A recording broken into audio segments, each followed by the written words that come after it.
Ya, selamat datang di modul perkuliahan jaringan komunikasi data. Pada modul perkuliahan ini kita akan membahas materi lanjutan dari yang sebelumnya adalah mengenai internet. Pada modul kali ini kita akan membahas mengenai network core yang merupakan bagian dari bab internet juga. Jadi kalau kita lihat di sini beberapa hal yang akan kita bahas pada modul ini adalah mengenai network core. Di situ terdiri dari yang namanya circuit switching, packet switching, dan network structure. Tiga hal ini adalah tiga komponen yang akan dibahas pada modul ini. Yang pertama, kita akan coba bahas mengenai network core. Jadi di sini network terdiri dari router yang terkoneksi satu sama lain, ya. Jadi di sini juga jaringannya adalah mesh. Mesh itu berarti tidak hanya satu line saja, tapi ada multiple line di dalam satu router yang bisa terkoneksi satu sama lain, sehingga jika satu gugur, lainnya masih ada line yang lain. Lalu di sini ada hal komponen yang cukup penting, ya, yang nanti kita akan gali lebih dalam. Yang pertama adalah packet switching, ya. Packet switching di sini host atau pengirim, ya, terminologi host dan end system sudah kita pelajari pada modul sebelumnya.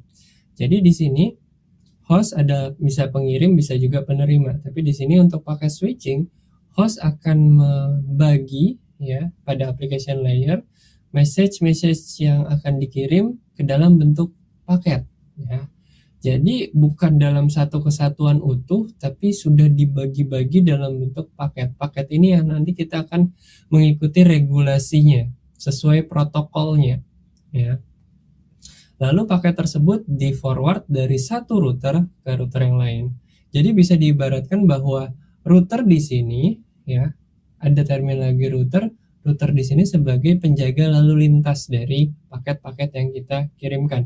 Bisa juga dia sebagai pengarah, ya, pengarah kemana paket kita harus dikirimkan.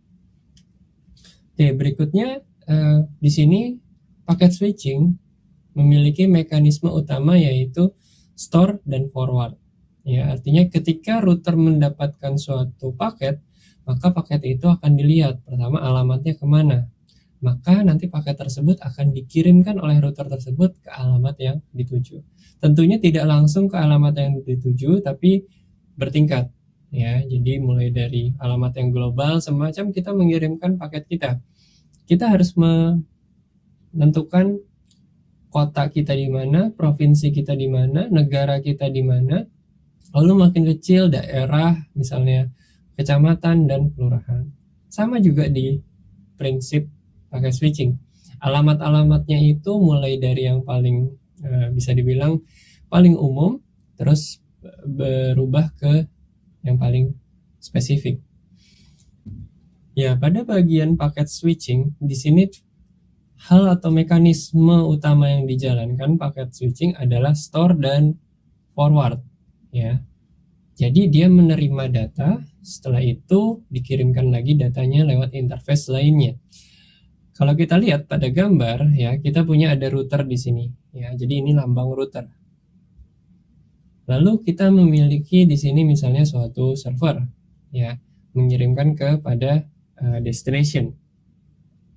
Di dalam router tersebut, ya, masing-masing kecepatannya adalah R bit per second. Ada kemungkinan kecepatan antara dari router ini ke sini itu berbeda, ada juga dari sini ke sini juga berbeda. Ada kemungkinan, tapi di sini disamakan yaitu R bit per second. Nah, di sini ada yang namanya L. L itu adalah banyaknya bits per paket, ya. Jadi bisa dibilang besar filenya, besar paketnya itu ada berapa. Jadi jumlah besaran dalam bentuk bit satu paket itu berapa. Nah, misalnya kita punya 1 gigabit atau bahkan 10, mungkin 10 megabit paket. 10-10-nya mungkin tidak langsung dikirimkan semuanya, harus dibagi per partisi atau per chunk. Karena mungkin jalur dari sini, dari server, ke router, itu kita tidak mampu untuk mengirimkan langsung 10 megabit ya. Misalnya dia hanya bisa 1 megabit. Berarti kita harus melakukan 10 kali ya. Jadi di sini berikan contoh, misalnya besaran paketnya adalah 7,5 megabit per second, sedangkan transmission rate-nya adalah 1,5 megabit per second. Sehingga untuk perjalanan dari dia ke satu hop itu sekitar 5 detik. Kalau kita hitung lagi dari hop ini ke hop ini lagi dengan asumsi bahwa kecepatannya sama, yaitu r bit per second, maka 5 detik lagi. Jadi 2 kali 5. Ada 10 detik untuk mengirimkan paket dari sini ke sini. Oke, jadi kalau kita lihat di sini, selain kita mempertimbangkan kecepatan transmisi dari satu router ke router yang lain atau dari end host kita kepada router, kita juga harus memikirkan yang namanya queuing delay ya. Queuing delay di sini, queuing itu adalah antrian ya. Seperti kita tahu bahwa router ini pekerjaannya adalah sebagai polisi lalu lintas. Jadi lalu lintas, dia mengatur lalu lintas. Nah, di lalu lintas itu ada kemungkinan macet, ada kemungkinan mengantri. Kenapa? Karena tidak semuanya bisa dilayani dalam satu waktu. Ada juga nanti yang namanya delay untuk processing ya. Jadi ada misalnya di sini ada yang namanya queuing, ada juga yang namanya processing delay. Jadi waktu untuk memproses data itu juga ada, bukan hanya queuing saja. Ya, jadi queuing itu adalah menunggu paket tersebut agar bisa disampaikan keluar dari router tersebut. Ya, di sini dibilang bahwa jika kedatangan dari link tersebut melebihi transmission rate-nya. Jadi kemampuan dia untuk mentransmisi paket yang datang ini banyak, sedangkan kemampuan dia untuk forward itu tidak sebanyak dari kedatangan paket yang ada. Jadi kan otomatis harus melakukan antrian. Ya, jadi memang ada proses dia mengantri. Bagaimana Pak jika terlalu penuh? Ya, benar-benar tidak bisa menanggulangi, biasanya paketnya drop. Ya. Namun nanti ada mekanisme dari protokol-protokol yang nanti kita akan pelajari bahwa paket itu akan dikirimkan ulang dari host sistemnya agar paket itu bisa disampaikan kembali ya.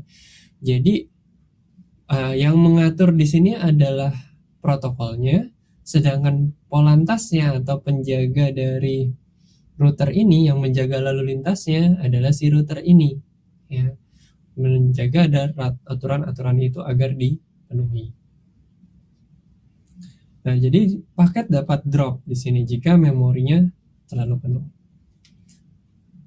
Oke, di sini dua fungsi utama network core, yaitu melakukan routing dan forwarding. Istilahnya tadi yang seperti saya bilang, mengatur lalu lintas dan juga mengirimkan paket tersebut.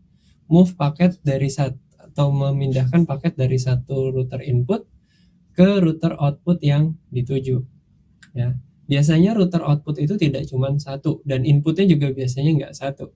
Karena di sini router merupakan salah satu alat ya yang digunakan khusus untuk melakukan store and forwarding dan melakukan routing. Jadi di sini ada gambar diagram mana ketika suatu data datang ke input suatu router di sini, nanti dia akan di forward tergantung dari alamat yang akan ditujunya nanti. Misalnya di sini alamat yang dituju ke router ini. Ya, itu bisa dilakukan seperti itu. Ada juga istilah lain yang namanya adalah circuit switching. Di sini kita akan membuka wawasan kalian ya. Sebelumnya kita belajar namanya packet switching. Ya, sekarang kita akan mempelajari yang namanya circuit switching. Nah, circuit switching ini bisa kita bilang pengiriman data dari satu tempat ke tempat yang lain, namun perbedaannya di sini ada yang namanya dedicated resource ya. No sharing, artinya tidak ada sharing antara satu dengan yang lain pengirimannya. Berbeda halnya dengan kalau kita melakukan pengiriman menggunakan paket switch. Paket switch, host A mengirimkan ke router misalnya, host B mengirimkan ke router. Semua paket-paket tersebut itu diantrikan, ya. Misalnya di sini paket A itu mengirimkan file tugas, ya, atau file PDF gitu. Yang B itu mengirimkan file JPEG misalnya. Nah, setelah di dalam router itu udah dalam bentuk paket-paket, ya, seperti kita mengirimkan paket di ekspedisi, ya, entah itu bisa di dalam peti atau di dalam kardus atau pakai bubble wrap, ya. Jadi istilahnya di sini sudah dibungkus, ya. Jadi bit-bit data JPEG di sini sudah dibungkus semuanya, yang sini juga bisa dibungkus. Analoginya ketika kita menggunakan paket switch, truk yang mengantarkan paket-paket ini itu bisa di dalam satu truk atau tidak, ya. Pastinya untuk efektivitas semuanya bisa kita masukin ke dalam satu truk. Otomatis paket-paket yang ini bisa langsung dimasukkan ke dalam satu router. Walaupun yang mengirimkan itu beda di sini, yang mengirimkan itu beda juga di sini. Nanti di sini tergantung dari alamat tersebut, ya. Router ini akan mengantarkan atau arahnya jalannya ke router misalnya Jakarta. Router ini mengarahkan ke Bandung. Jadi kalau bisa kita bilang di sini paket-paket yang sudah dibungkus ini itu bisa dicampur di dalam satu line, ya, sehingga bisa dibilang tidak ada dedicated resource yang harus digunakan oleh si komputer A dan komputer B. Semuanya bisa saling sharing, bisa saling bergantian, ya. Namun memang tadi ada kemungkinan jika terlalu banyak, ya, paket dapat di drop, ya. Mudah-mudahan bisa dipahami, ya. Jadi itu adalah paket switching. Namun ketika kita membicarakan yang namanya circuit switching, ya, circuit switching, line ini dedicated, ya, digunakan untuk komunikasinya, ya. Jadi menjamin performance-nya. Ya, kalau tadi kita bisa lihat ada komputer A dan komputer B untuk mengirimkan sesuatu secara bersamaan juga tidak masalah asal routernya kuat. Yang ini bisa kita berikan contoh, misalnya kita menelpon seseorang, ya. Kita coba telepon menggunakan ya, tidak menggunakan pakai data, misalnya menggunakan jaringan telepon biasa, PSTN, Public Station Telephone Number, ya. Ketika kita menelpon, apakah orang lain bisa nelpon juga ke nomor yang kita telepon? Otomatis tidak. Semua dedicated, ya, semua termasuk ke dalam dedicated di sini. Dedicated yang dimaksud adalah resource tersebut, frekuensi tersebut sedang digunakan untuk menelpon. Ketika ada datang telepon, ya biasanya bunyinya akan telepon Anda sedang sibuk, ya, karena memang resource-nya sedang digunakan. Itulah yang dinamakan sebagai dedicated resource, ya. Jadi itulah yang bisa kita analogikan, ya, perbedaan antara paket dan sirkuit, ya. Bisa dibilang kalau sirkuit itu membutuhkan dedicated resource sehingga resource tersebut hanya bisa dipakai oleh dalam sesi tersebut, ya, hanya bisa dipakai oleh komunikasi tersebut. Tidak boleh ada komunikasi lainnya. Berbeda halnya dengan paket switching. Paket switching, ya, kita bisa mengirimkan paket-paket tersebut semampu dari routernya, ya. Tadi analoginya adalah kita punya dibungkus dalam paket-paket, ya, mau itu ditaruh di dalam truk yang sama atau truk yang berbeda tidak masalah karena sudah ada bungkusannya, sudah ada alamat tempat pengirimannya. Nah, untuk yang circuit switching di sini memang perbedaannya adalah no sharing, ya, biasanya digunakan untuk tradisional telepon network atau jaringan telepon tradisional. Nah, circuit switching di sini ada dua jenis yang paling umum, walaupun dalam teknologi yang terbaru ada beberapa jenis-jenis circuit switching. Di sini yang pertama adalah frekuensi division multiple access atau FDM. Jadi dia membagi frekuensinya ya terhadap waktu. Jadi masing-masing diberikan frekuensi, dedicated frekuensi. Ya, ada dapat frekuensi yang warna biru, frekuensi hijau, kuning, dan frekuensi ungu. Namun ada juga namanya time division multiple access. Di sini bisa dibilang waktunya itu yang diberikan ke 4 user berbeda-beda. Ya, slotnya itu dibagi untuk slot ini untuk user yang warna biru, slot waktu yang ini warna hijau, slot ini kuning, dan slot yang berikutnya adalah warna ungu. Itulah pembagian yang paling umum ketika kita membicarakan mengenai circuit switching.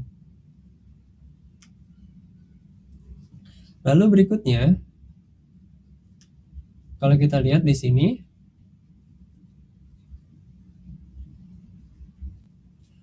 apakah paket switching merupakan sesuatu yang terbaik untuk pengiriman data? Ya, baik.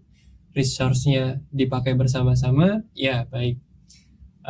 Tapi ada juga yang mungkin kelemahannya tadi yang saya kemukakan, bahwa ada kemungkinan paket tersebut terlalu penuh atau terlalu banyak. Ya. Ada kemungkinan paketnya delay, loss, ya. Perlu yang namanya congestion control. Ya, jadi untuk diantrikan agar paket-paket tersebut bisa dijamin agar sampai ke penerimanya. Ya. Nah, beda dengan sirkuit ya. Kalau sirkuit switching bisa dibilang dia reliable karena memang bisa dibilang line-nya itu atau bisa dibilang jalannya itu udah di booking oleh si sirkuit ini, sehingga dia menjamin tidak ada paket yang rusak ya, dan itu memang benar-benar terjadi. Nah, ini bandwidth dijamin ya, terutama untuk audio dan video application. Ya, seperti kita tahu bahwa ya kita ingin memperlakukan kita ingin menonton atau kita ingin video call dengan lancar. Namun kita ingin juga bahwa dia bisa dilakukan resource sharing. Jadi kita menginginkan reliable-nya itu mirip dengan sirkuit, namun resource sharing-nya itu mirip dengan paket switching. Ya, jadi itu adalah yang paling ideal. Ya, namun memang kita masih berusaha untuk dapatkan layanan yang seperti itu. Nah, di sini kita akan coba ya membahas mengenai network of network. Ya, jadi kita tahu bahwa internet itu terdiri dari jaringan-jaringan yang terkumpul satu sama lain. Nah, pada bagian ini kita akan melihat bahwa jaringan-jaringan tersebut dihubungkan oleh bermacam-macam ISP atau Internet Service Provider. Ya, jadi ya kita mungkin langganan ISP dalam level rumahan. Yang kita tahu di Indonesia providernya ada Bisnet, ada Telkom, ada First Media misalnya. Itu adalah bagian-bagian dari ISP atau Internet Service Provider. Dan antar ISP itu saling tersambung satu sama lain. Ya, jadi bukan terpisah satu sama lain, saling tersambung satu sama lain untuk membentuk jaringan ISP. Ya, jaringan ISP di satu negara terhubung, lalu jaringan ISP di negara tersebut terhubung dengan jaringan ISP regional. Ya, jadi antar ISP regional juga terhubung satu sama lain sehingga membentuk satu jaringan internet yang utuh.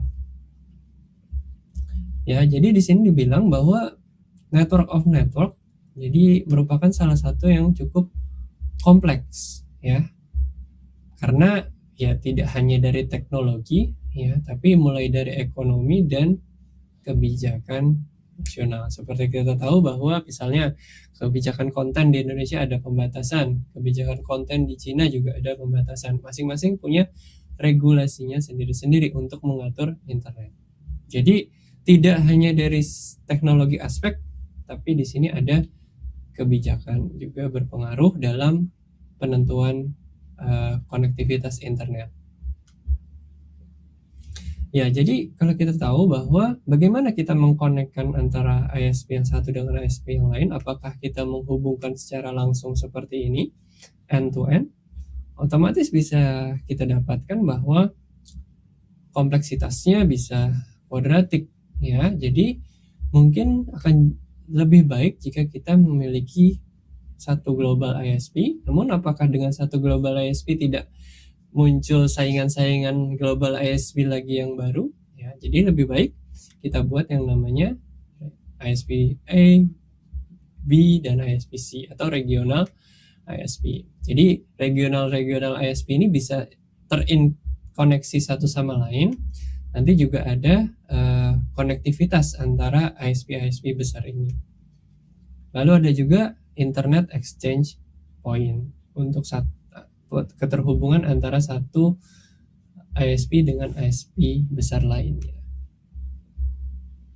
Ya, jadi kalau kita lihat di sini ada regional network, ada ISP besar ya yang mewakili masing-masing regional, terus ada Internet Exchange Point. Jadi di sini bukan hanya satu ISP yang kita tahu ya, tapi di sini ada banyak ISP yang saling terkoneksi satu sama lain. Dan media untuk mengkomunikasikannya itu